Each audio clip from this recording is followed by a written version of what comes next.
ఒక రోజున ఏం చేశాడంటే కన్నప్ప లోపలికి వచ్చాడు. ఋషులందరూ కూడా లోపలికి వచ్చారు. అబ్బా వచ్చాడు రా వీడు వీడు పూజ మొదలెడతాడనుకుంటున్నారు.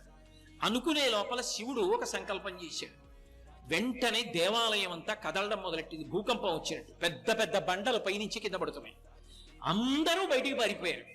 కన్నప్ప ఒక్కడేం చేశాడంటే శివలింగం వంక చూశాడు.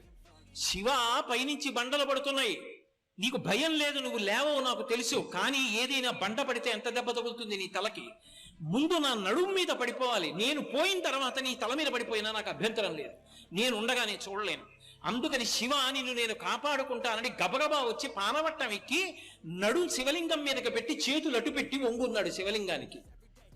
శివుడు ఒక్కసారి దేవాలయం అంతా నిలబడేటట్టు చేశాడు. ఏమైందని ఋషులందరూ లోపలికి వచ్చారు. కన్నప్పని చూశారు. వాళ్ళకి అర్థమైంది ఇది కన్నప్ప అంటే.